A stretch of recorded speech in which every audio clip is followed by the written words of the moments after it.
Yes, my name is Ehis Anthony. Welcome to FootyWit podcast, the EPL match day review. We're here again to talk about football. We're here again to do what we love doing, which is talking about football. And always, we love football.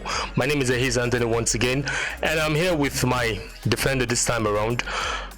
Unfortunately, or fortunately, Okpa isn't in the building today, so I'm here with Chimamaka, and we're here to do what we love doing best, which is talking football and analyzing the EPL Match Day 29 review. Chimamaka, what's up? How you doing?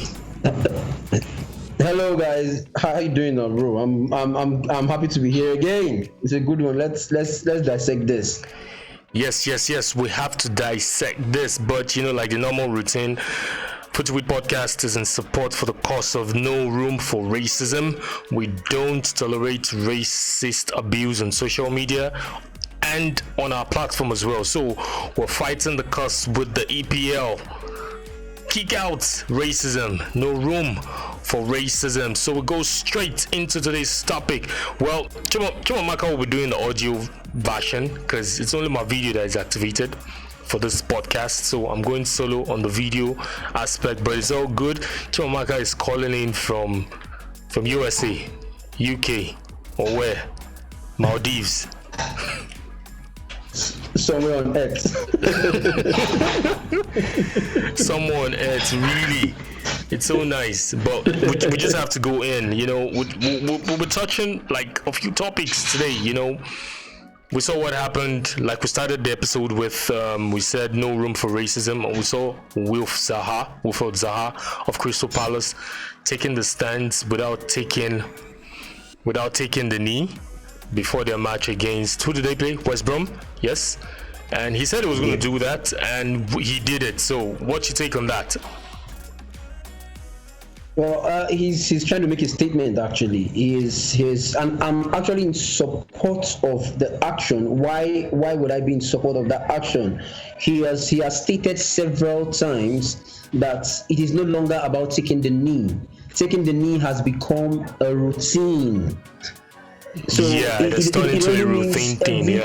It's every now and then we know we have 30 seconds to do that on the pitch. You just go take the knee. You are just acting it up. We are not doing what has to be done.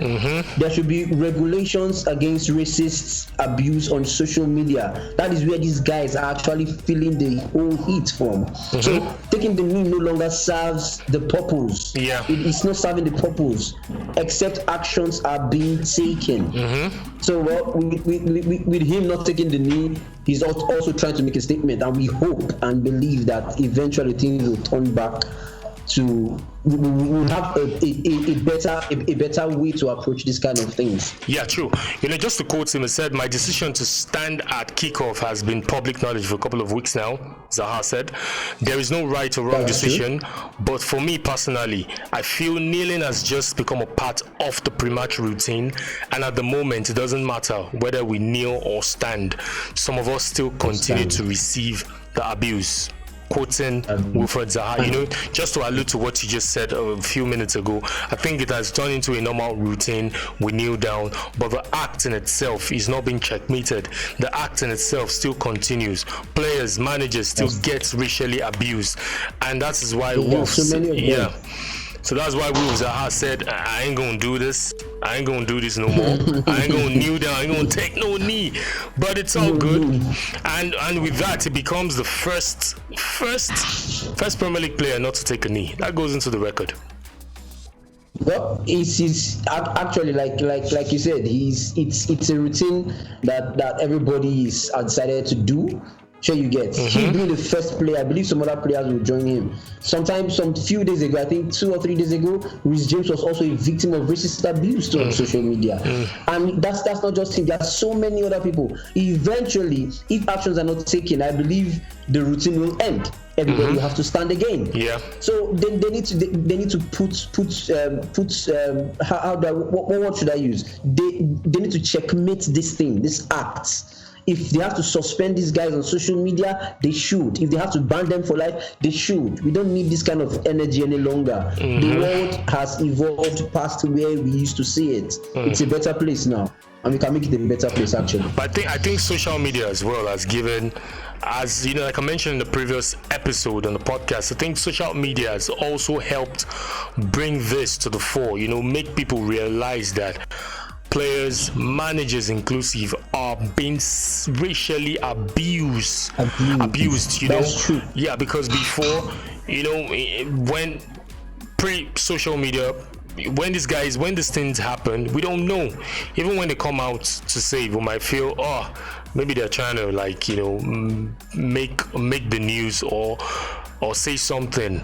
But now we see people even doing screenshots from the social media handle Exactly. of the abuses that have been, you know, tilted or said towards them, racial abuses for that matter. So it's and some are actually extended to death threats. Some are extended to death threats. Yeah, to these true. players. Yeah. These guys are humans too. They're humans too. It has to stop one way or the other. It just has to stop. Yeah, and for the game, I believe everybody should get involved one way or the other. And for the game of football, it's not a do or die thing. It's either you win or you lose. You know, there will definitely be a winner. But I know there are times where the players don't turn up. When you want them to turn up, they don't turn up. But it doesn't really mean it's a do or die affair. Some teams, they get relegated. It doesn't mean the club comes to an end. The existence of the club has come to an end. Example, Leeds United, for the past 16 years, they've gone relegated and they fought their way back into the Premier League this season, and still they've been performing well. So regardless of whatever happens, regardless of whatever result comes out in a match, it doesn't tend to players, managers getting racially abused or even receiving death threats for that matter. Yeah, so but we on FootyWit podcast, like I mentioned at the beginning of the episode, we are in support of the total cause, which is no room for racism. We'll kick it out by all means. So let's move on into interesting things. Our Ninja boy, senior man, Iheanacho, scored a hat-trick. I think this is his first hat-trick, first Premier League hat-trick. Yeah, that's his first Premier League hat-trick actually. Yeah, and it's a good performance from him though. You can share your thoughts on that.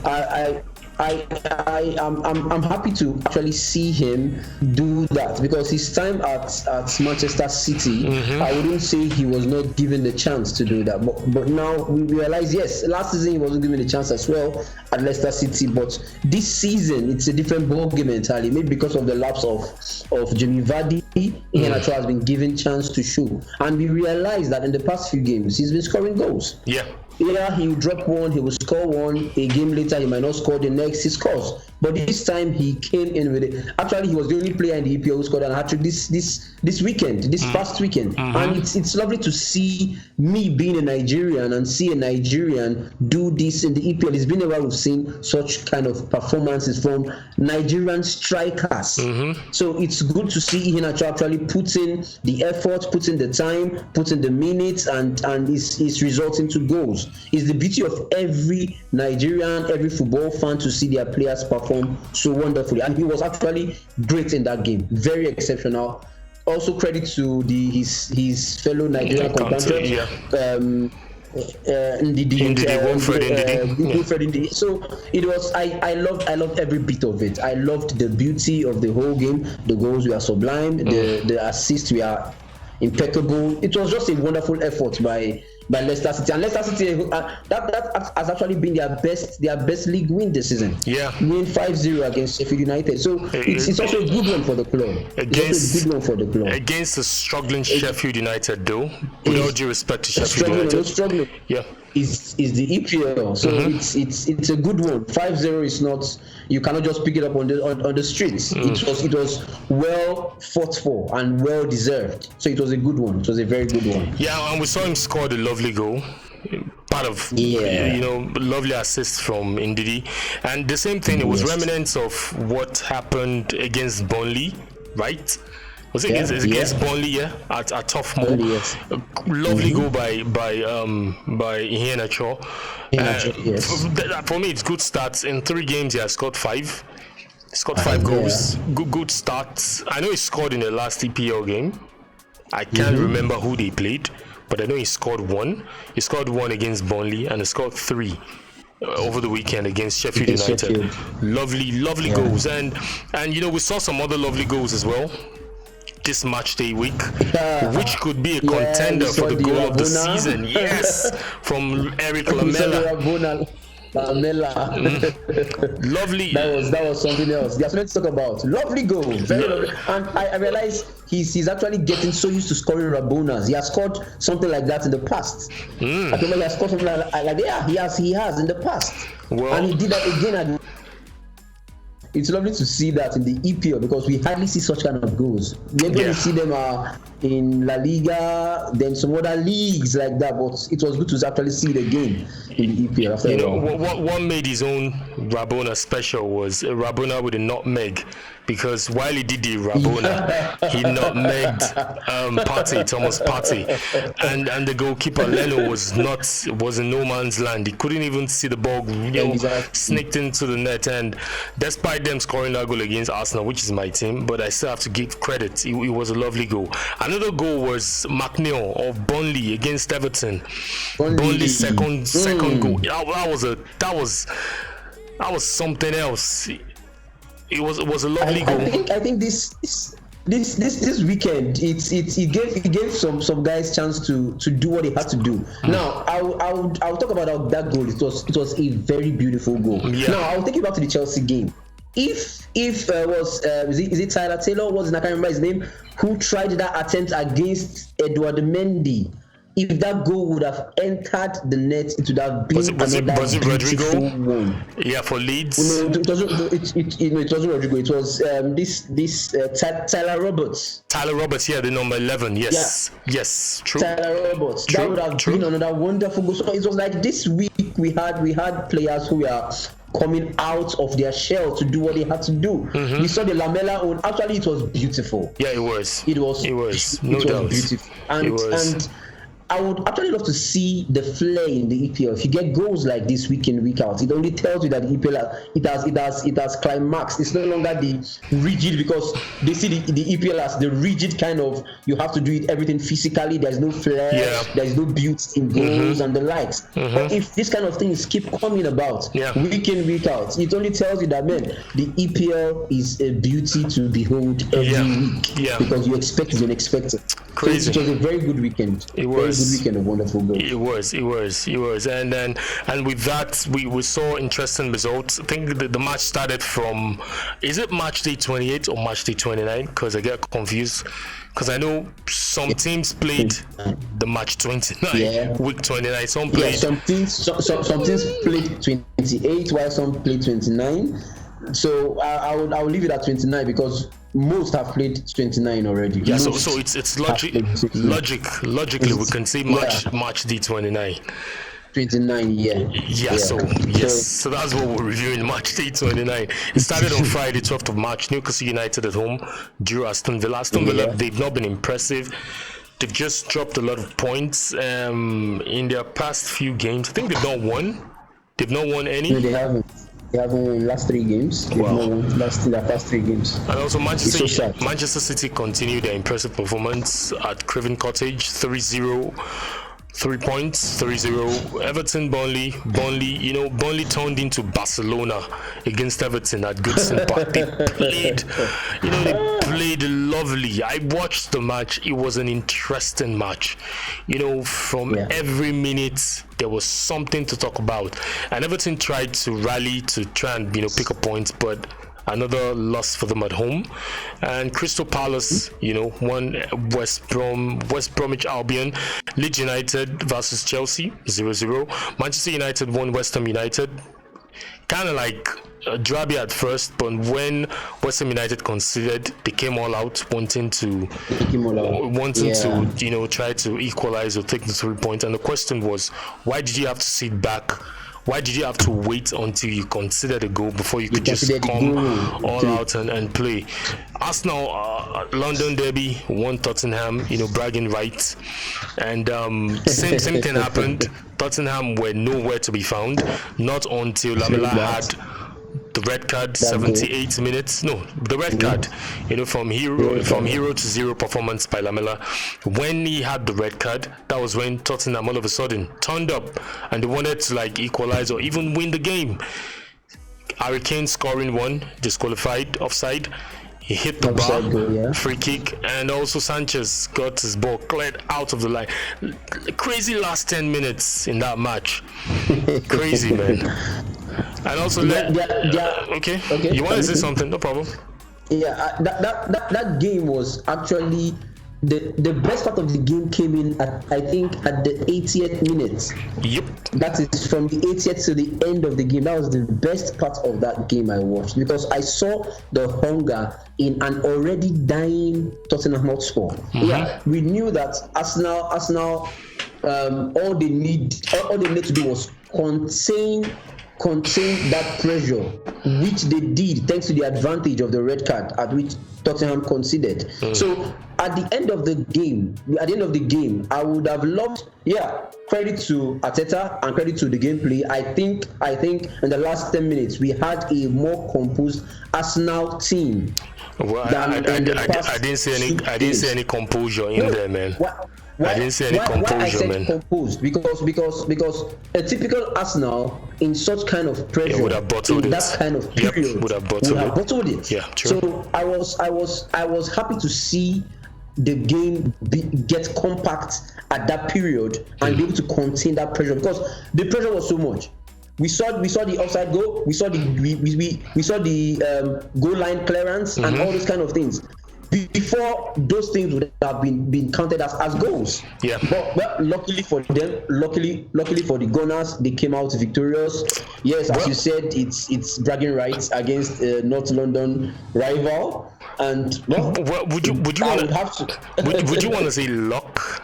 Would you want to say luck? Because the thing was, that bar what happened beginning of the game where Arteta made a decision of sitting out the captain in Pierre-Emerick Aubameyang because of lateness, and for me, it showed a lot of guts. It showed a lot of message being sent out to the young players that if you want to be part of this team, you have to obey the rules. Which was, I doffed my heart for Arteta what he did there.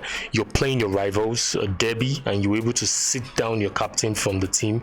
Lovely, but imagine if Arsenal had a mold of Lewandowski or Haaland in that team on Sunday.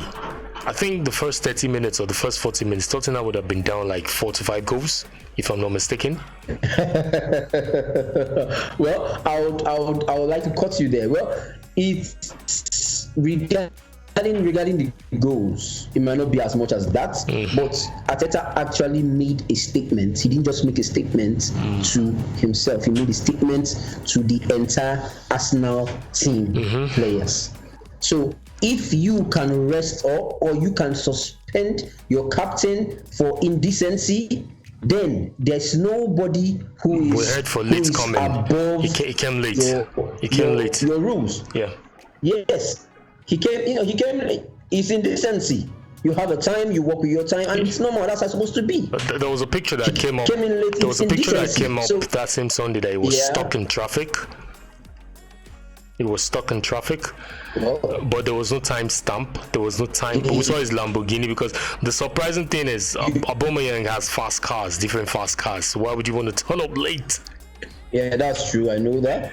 Yeah. So, well, it's still no excuse. I wouldn't want to pick up an excuse for Aubameyang. It only tells you that you should have to work with time. If you know your terrain, you know the route to the stadium. You know what you have to meet up on the road and the likes. Yeah.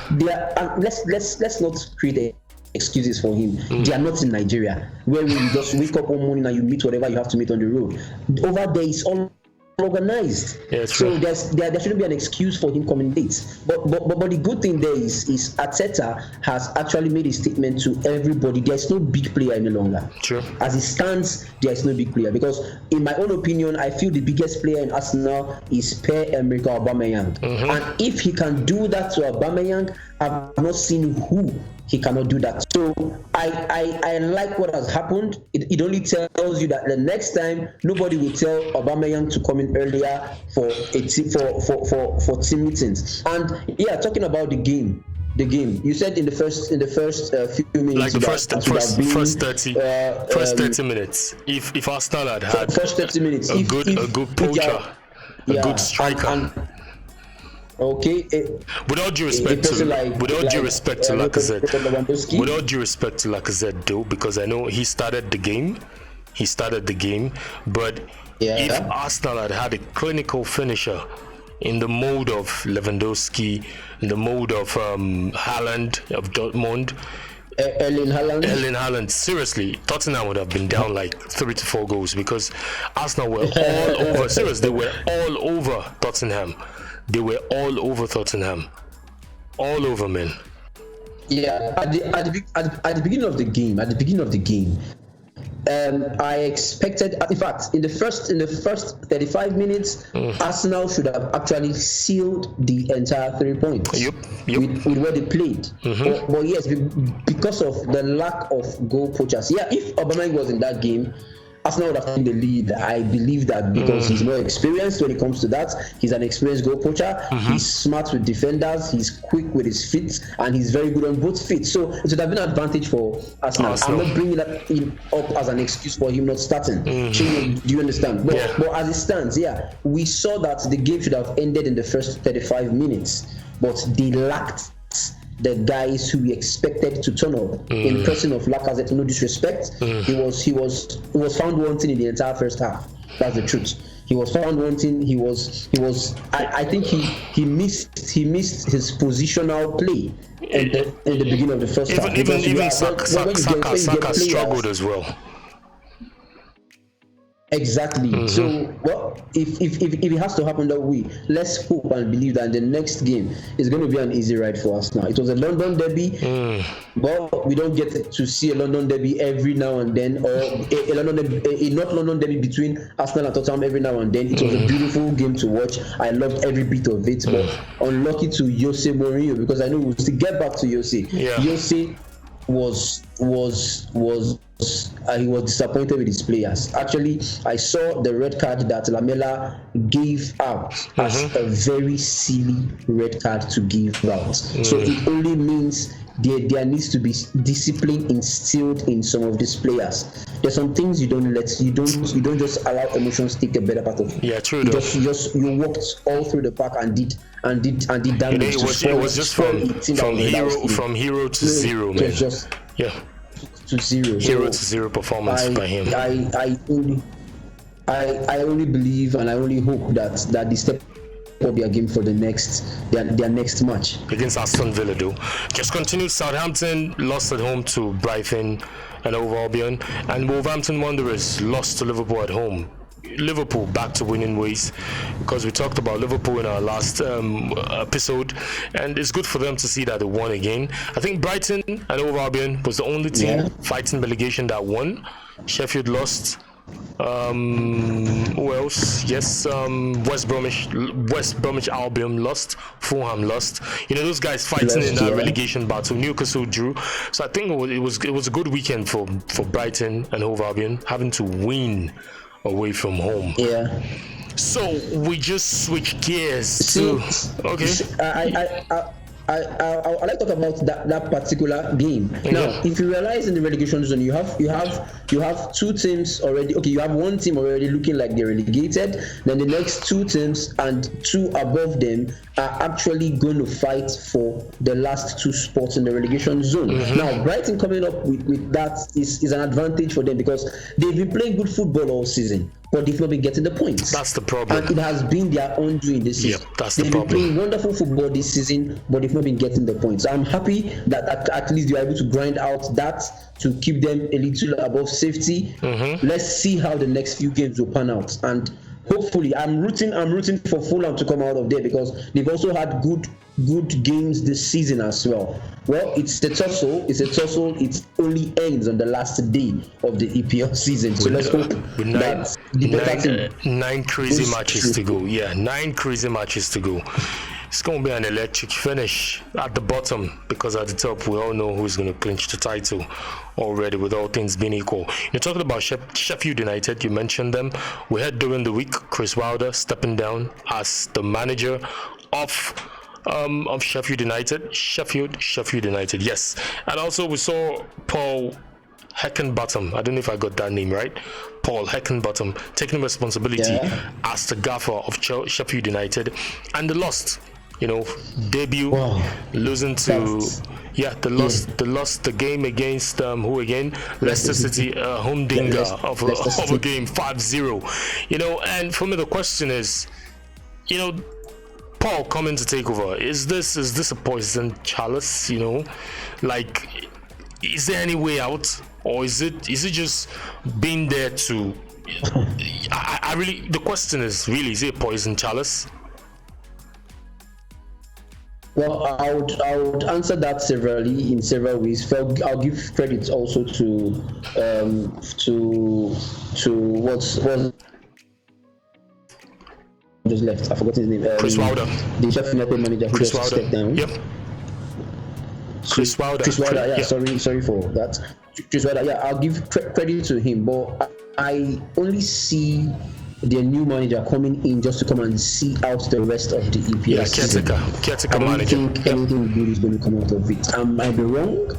I might be very, very wrong. He might bring about an upset. I don't know. But as it is, I see that Chris Wilder actually bowed out of his job, bowed out of his contract in Sheffield United. Yeah, it has been a good ride for him actually. That is for Chris Wilder, who brought them all the way from League One and promoted them into the championship. And all the way in the championship he brought them into the EPL. So it has been a good one. It has been a successful ride, in my own opinion, for Chris Wilder. The only problem is that he's found it difficult this season to actually keep them in the top flight. And remember last season they were firing on all cylinders. I think they finished ninth. I think they were in the top 10 of the top of the table last season.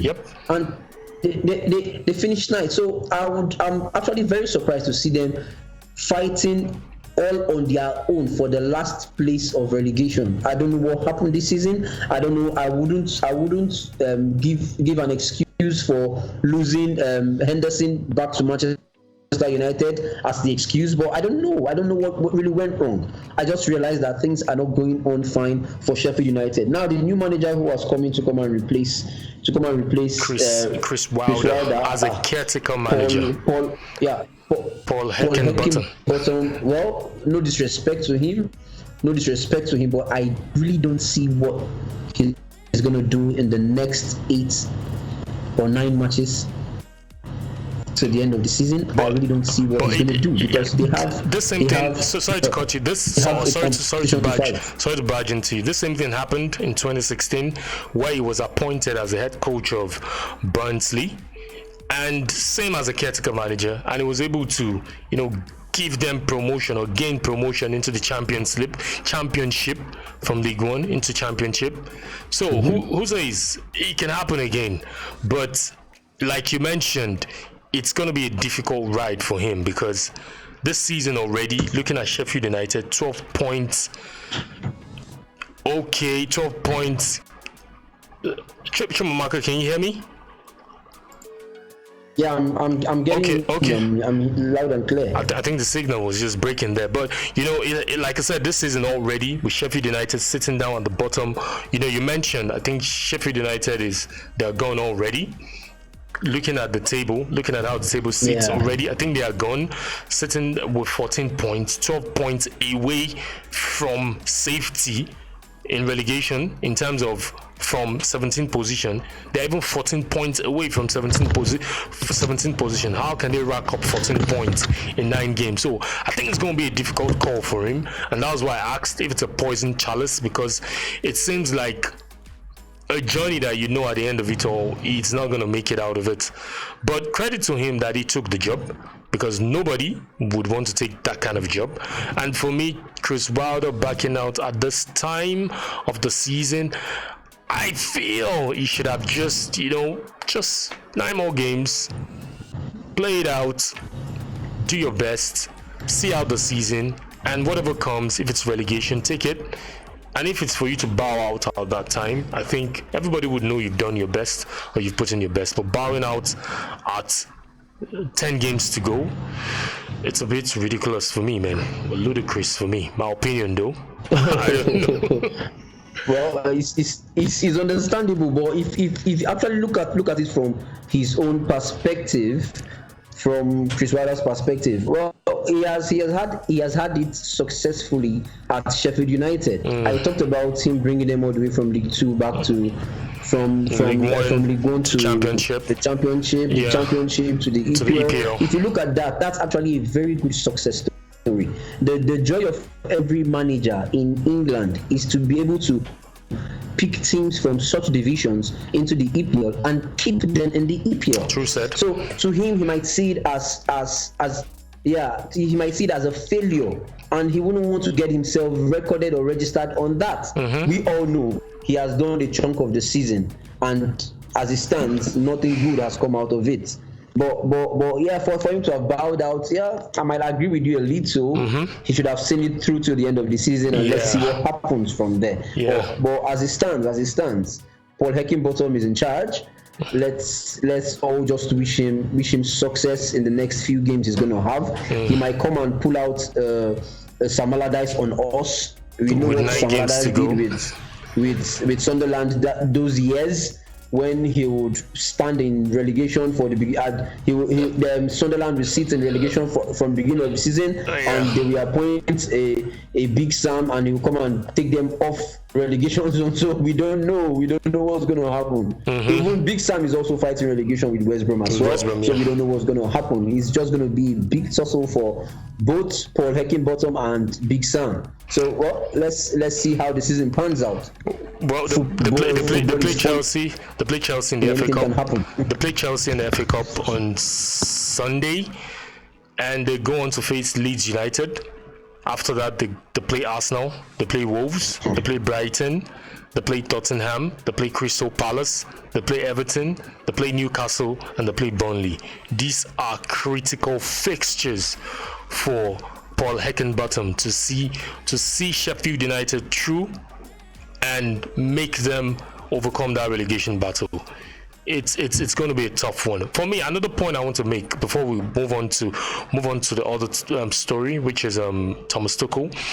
I feel another thing that has really impacted Sheffield United this season is the fans, because we noticed prior to the pandemic, Sheffield United were playing fantastic football.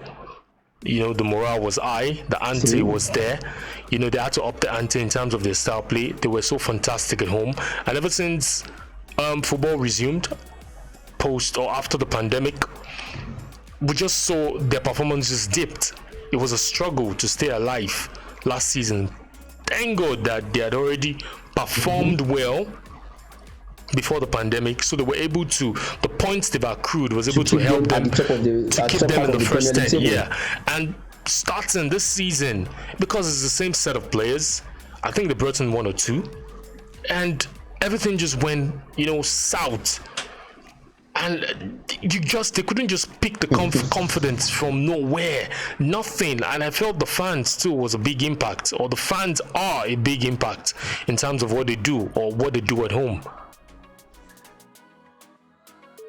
Yeah, that's true. Actually, the fan play majority of what happens on the pitch, because it is from the fans you get the especially their home games. You get the motivation.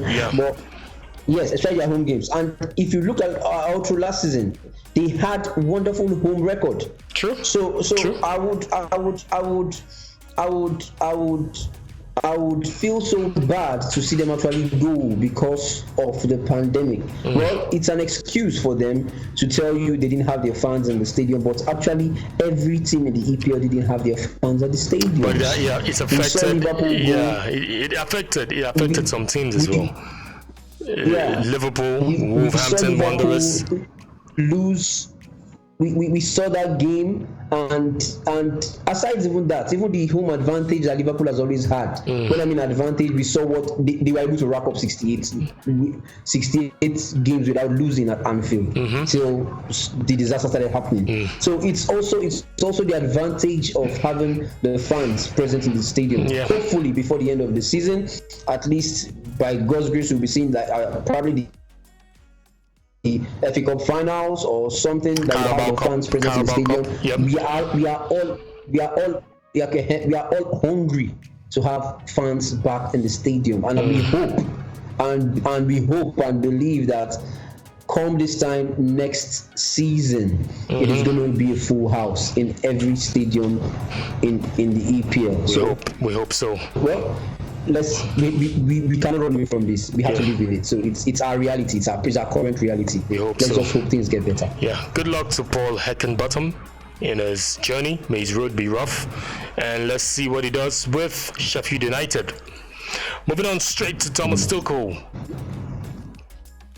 Wonderful, Thomas Tuchel. We can sing the praise from now till tomorrow. He has done wonderful. He has done really well ever since he took over as gaffer of Chelsea, and Chelsea have been able to rack up points, and also how many games they've gone at home without conceding, and also the games they've played away. I think we can count the number of goals they've conceded, 1 or 2 thereabout.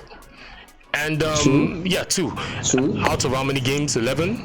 Added Champions League as well. 12. Because they went away to including Champions League. They went away to Atletico Madrid in the Champions League. Scored 1. Which was played at Bucharest. Yep.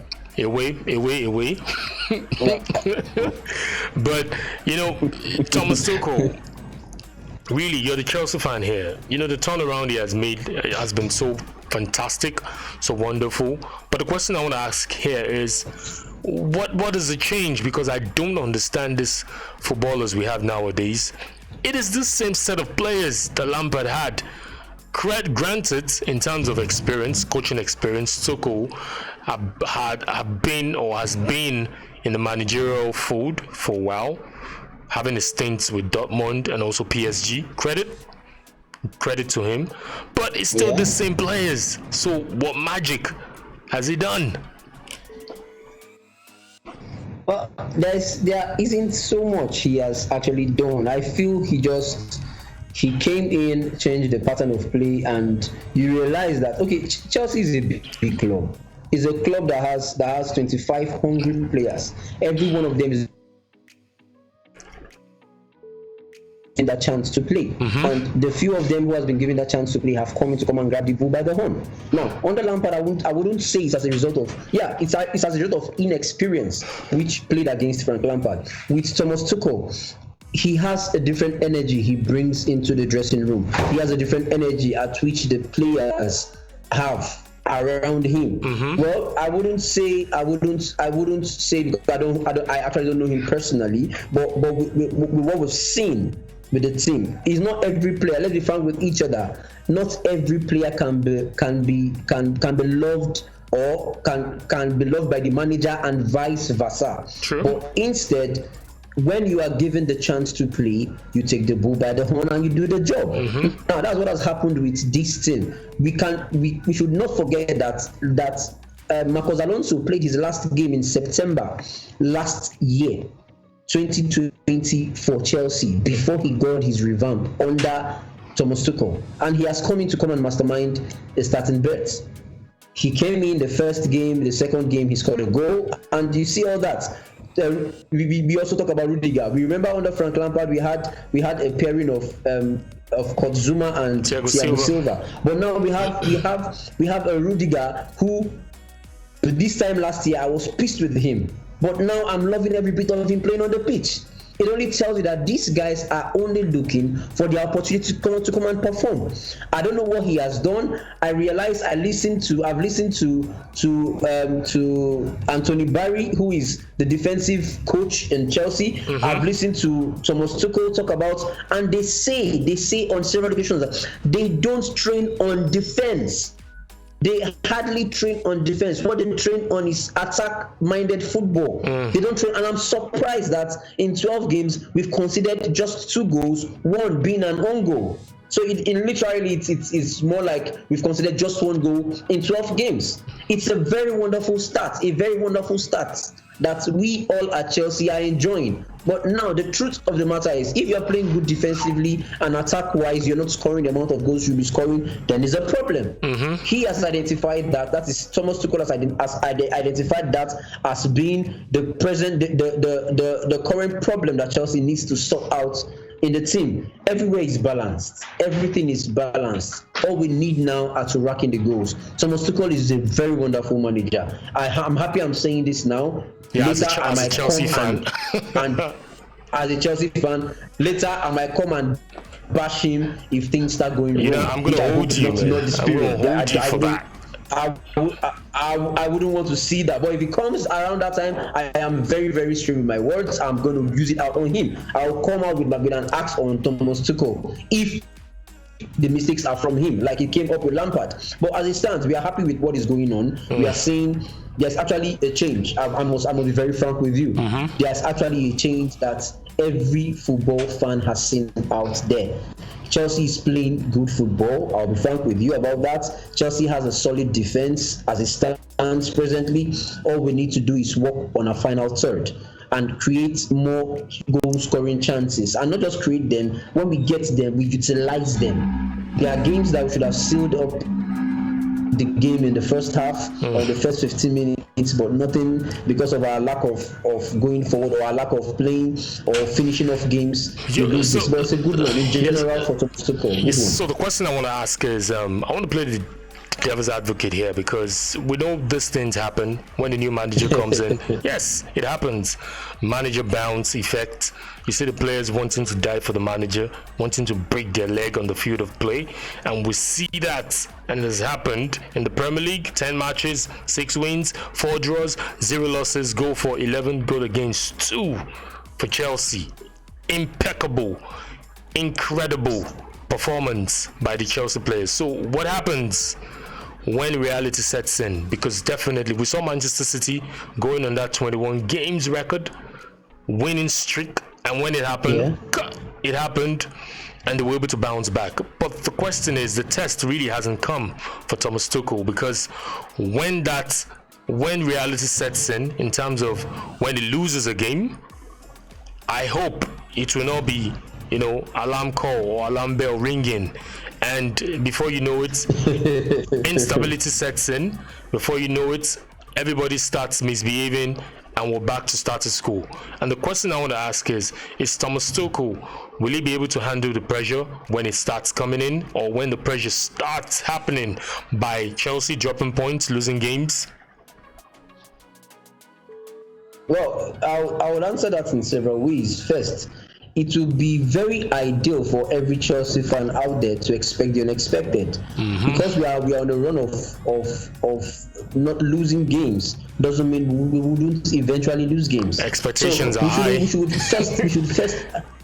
Yeah, exactly. So we should first of all, readjust our mindset to accepting it when it comes. Because the more we expect from this and it eventually backfires, then you start ranting on social media. We are quick to abuse the manager. We are quick to talk ill of players. That is where you start hearing some other irresponsible Chelsea fans coming out to racistly abuse people. Yes, because they're like that. It's because we are having this good run of form. Now, if eventually the loss comes in, how do we take it? So it's advisable for every Chelsea fan out there to actually take it. Now, coming to Thomas Tuchel and answering your question in his regard, he is a manager. He has seen wins, he has seen losses, and he has seen draws. So it's not going to be a new thing for him to come in and see a loss and start flaying up over it. No. He's a manager. He should expect things like this. But hopefully, the run continues. That's the only prayer we have. But let the run continue. We saw a bit of a chink in his armor against Leeds United at Ellen Road, because if not for the heroics of the goalkeeper, what's his name again? Mendy. Yeah. Chelsea could have lost that game. He made 2 brilliant saves in the first half and the second half. And I didn't see Chelsea at any point threatening Leeds. There was a time Havertz had the chance to just nick the ball in, but I don't know, took a deflection, he couldn't score, or he couldn't put the ball in the net. But I think Chelsea didn't really have the chances to hurt Leeds United at that game. And I know Thomas Tuchel caught a frustrated figure throughout that match. I think there was a kind of miscommunication in terms of telling the players what to do and the players not interpreting what he wants them to do. We saw what happened. And if this persists for the next 2-3 games, like I said, if nobody prays doom for Chelsea, like, will it be something that the owner, because I know Chelsea fans, they're divided on this Thomas Tuchel appointment and the sack of Lampard. Will it be chaotic? Well, no, I would answer that. It wouldn't be chaotic. It wouldn't in any way be chaotic. Why I'm saying so is this. Now, we've seen a Thomas Tuchel who has come in and have had a good run of games. What Chelsea needed under Frank Lampard was to have a good run of games. Frank Lampard being a Chelsea legend and managing Chelsea Football Club, a club that he loves, and not coming out as successful as we all expect, doesn't shortchange Thomas Tuchel from doing his job. He has come in and he has had a good run of form. What we all want as fans, even the owner of the club, is just to have a good run of forms, a good run of play, good play, and it's what we are saying. So credit to Thomas Tuchel for doing a good job. Now, in the game against Leeds United, we had chances. There was a chance where Ben Chilwell had a one-on-one with the goalkeeper and he blew it out. We had some other few chances, but we realized that in that particular game, we know the kind of formation at which Leeds comes out with. Leeds is not a team that sits back to play football. Always they attacking. come all out to play football. Yeah, true. So it is now for them to match. Yeah, exactly. It's now for we to actually match the attack play, which we actually did, but we didn't take advantage of. They had better clear-cut chances to score goals. Thank God we had Mendy. By this time last season, we would have had the keeper in goal, and we would all be ranting that he would have saved this, he wouldn't have done this. But we are happy that at least that part of where Chelsea lacked last season has been covered by Edward Mendy. Thank you, Lampard. That is why he's a Chelsea goalkeeper. Thank you, Lampard. Thank you, Lampard, for doing a great job by bringing in Edward Mendy for 22 million and saving us a lot of headache. So I'm happy this happened. It's a good one. After the game, we saw Tuchel talk about Edward Mendy and said that is why he's the number one goalkeeper in Chelsea Football Club. Yep. It only means he knows his job. So Definitely. I'm happy about that. I'm happy about that, and I'm very, very displeased that we had a 0-0 draw at Ellen Road. But notwithstanding, the next game will count. You know, we wish him the very best, because we've seen managers come into Premiership and do wonders. Example, Jose Mourinho, which we're about to talk about. We're about to talk about Jose Mourinho. That's tautology. But we're going into Jose Mourinho right now. We saw what happened over the weekend. We talked about it earlier at the beginning of the podcast, but we're going to touch just slightly on it. We've always been saying that we're going to dedicate an episode on this podcast on Jose Mourinho and Tottenham. But just to round up from this podcast, because we have a few minutes left, we saw what happened, and we saw a former Tottenham player in the name of Jermaine Jenas. He was so wound up this weekend. He was so animated. He was so angry about Tottenham losing. And I quote Jermaine Jenas, a massive backward step. Jermaine Jenas on why Spurs' recent progress was all a lie. That is Jermaine Jenas, not me. So I'm quoting him.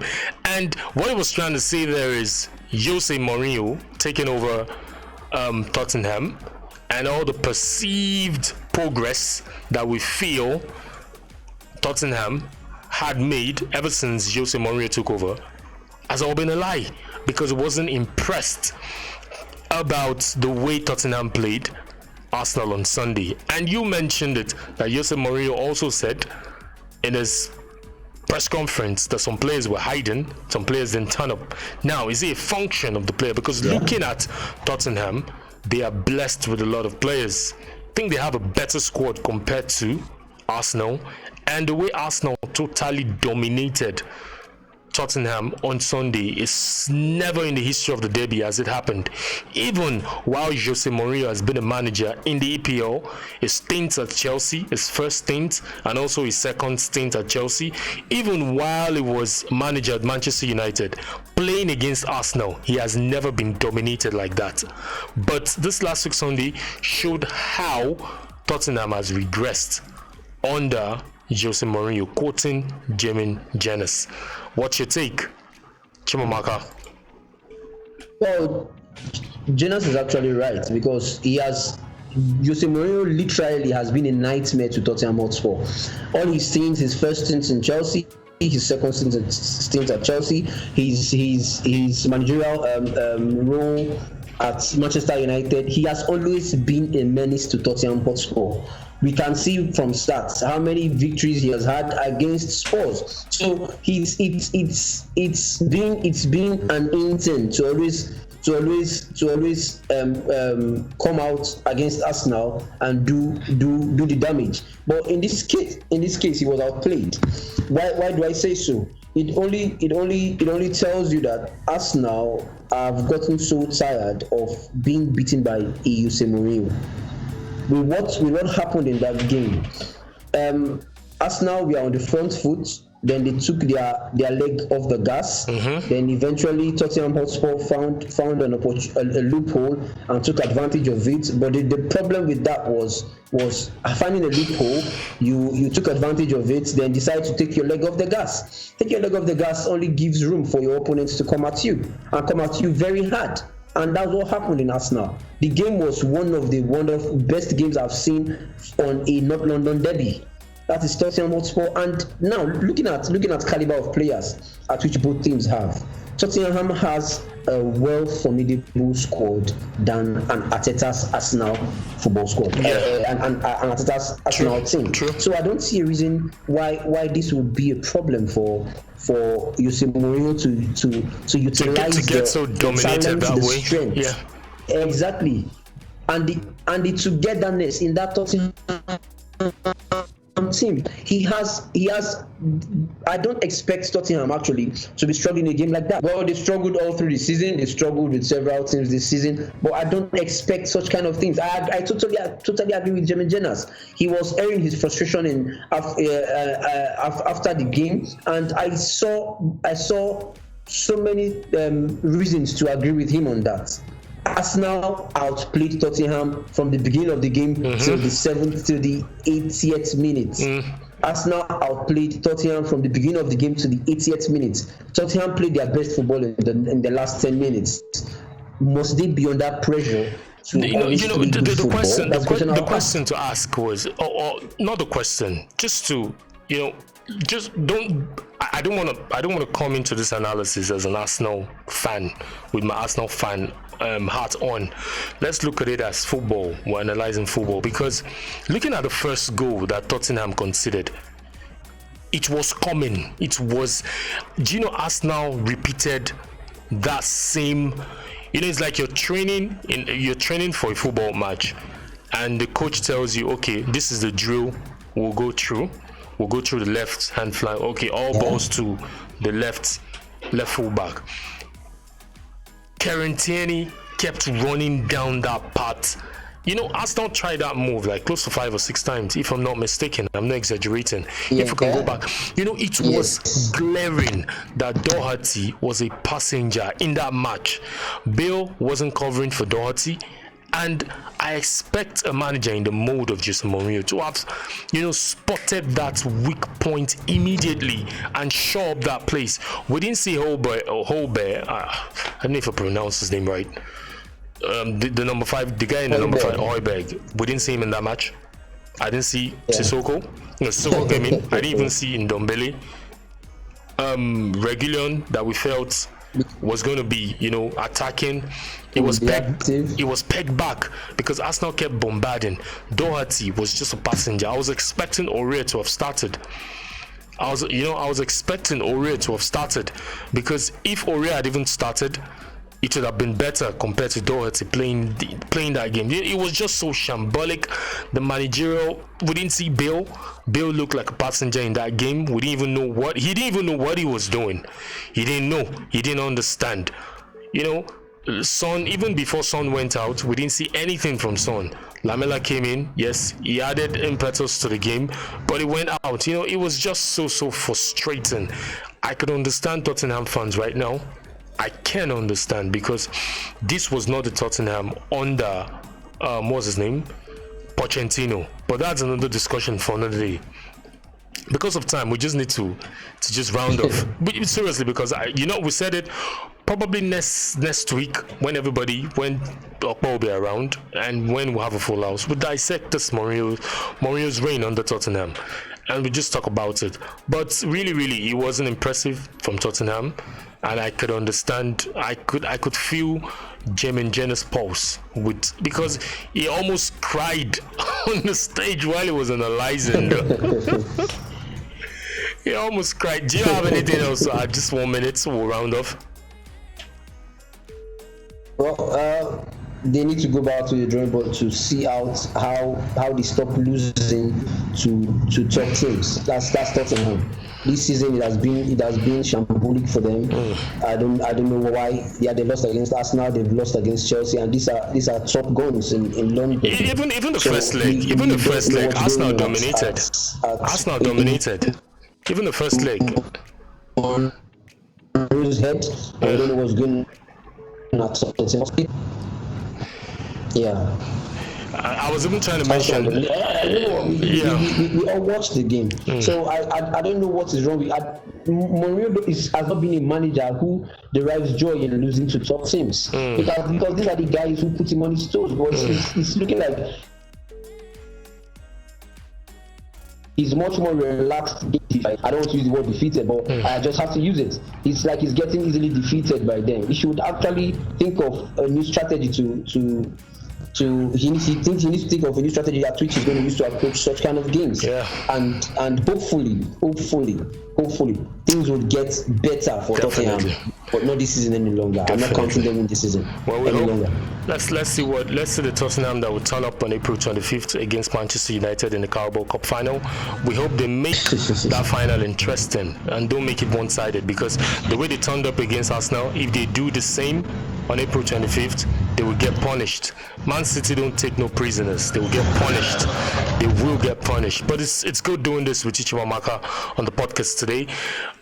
With Okpe unavoidably absent because he's under the weather.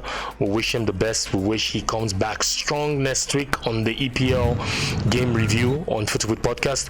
But to all our fans, thank you for listening and thank you for watching our podcast. We are on social media platform. We're on Instagram and also Twitter. You can follow us. Our handle is at FootyWit. You can also listen to our podcast on Anchor, Spotify, and Google Podcasts. Spotify is in Nigeria, so you could just search for FootyWit and Spotify in your Spotify app, and you can listen to loads of interesting episodes on FootyWit Podcast. From us here, we say thank you very much and have a great week ahead. Thank you.